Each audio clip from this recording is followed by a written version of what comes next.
మత్తయి సువార్త 9వ అధ్యాయము. తరువాత ఆయన దోణి ఎక్కి సముద్రము దాటి తన పట్టణములో ప్రవేశింపగా, ఇదిగో జనులు పక్షవాయువుతో మంచము పట్టియున్న ఒకని ఆయన యొద్దకు తీసుకుని వచ్చిరి.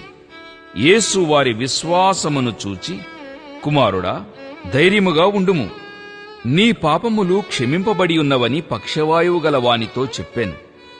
ఇదిగో శాస్త్రులలో కొందరు ఇతడు దేవదూషణ చేయుచున్నాడని తమలో తాము అనుకొనగా, యేసు వారి తలంపులు గ్రహించి, మీరెందుకు మీ హృదయములలో దురాలోచనలు చేయుచున్నారు?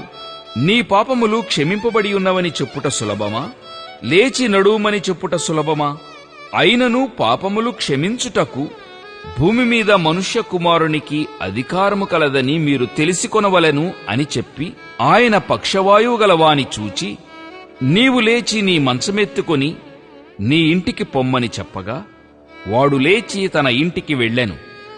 జనులు అది చూచి భయపడి మనుషులకిట్టి అధికారమిచ్చిన దేవుని మహిమపరచిరి.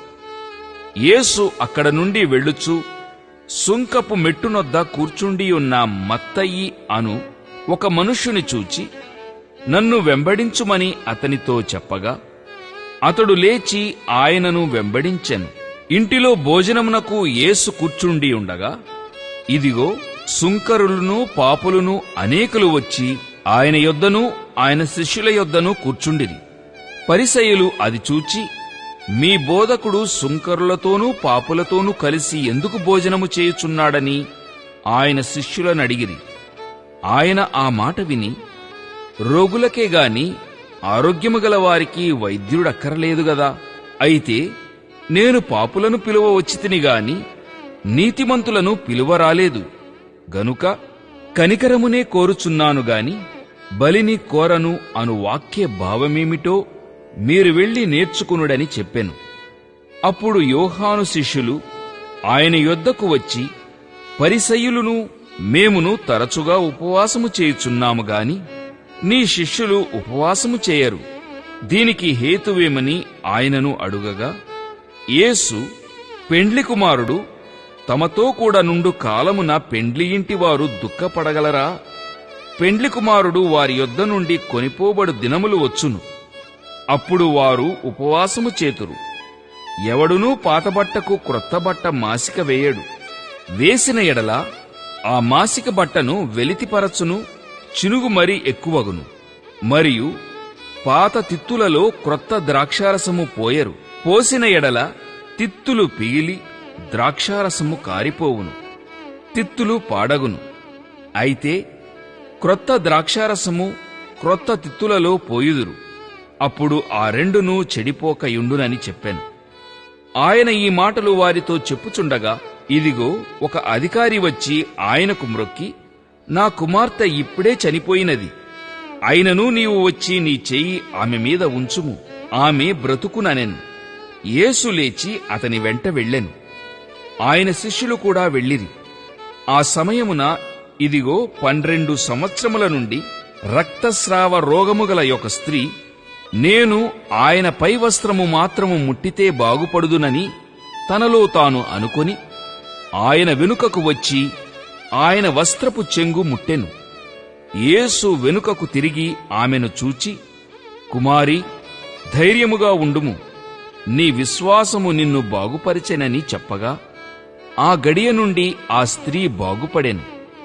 అంతలో యేసు ఆ అధికారి ఇంటికి వచ్చి, పిల్లన గ్రోవులు వాయించు వారిని గొల్లు చేయుచుండు జనసమూహమును చూచి, స్థలమియుడి, ఈ చిన్నది నిద్రించుచున్నదే గాని చనిపోలేదని వారితో చెప్పగా, వారాయనను అపహసించిరి.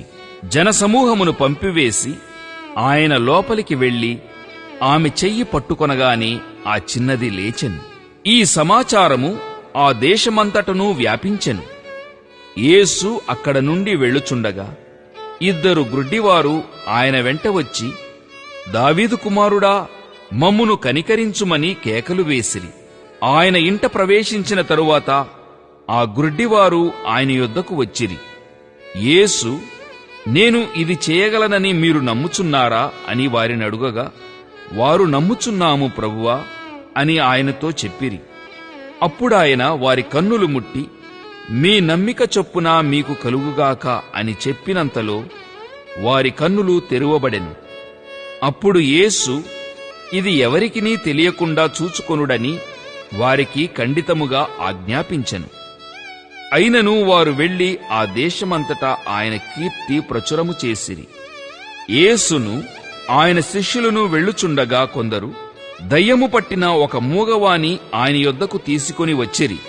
దయ్యము వెళ్లగొట్టబడిన తరువాత ఆ మూగవాడు మాటలాడగా జనసమూహములు ఆశ్చర్యపడి ఇశ్రాయేలులో ఈలాగు ఎన్నడూనూ కనబడలేదని చెప్పుకొనిరి. అయితే పరిసయ్యులు ఇతడు దయ్యముల అధిపతి వలన దయ్యములను వెళ్లగొట్టుచున్నాడని చెప్పిరి. యేసు వారి సమాజమందిరములలో బోధించుచు రాజ్య సువార్త ప్రకటించుచు ప్రతి విధమైన రోగమును ప్రతి విధమైన వ్యాధిని స్వస్థపరచుచు సమస్త పట్టణములందును గ్రామములయందును సంచారము చేశాను.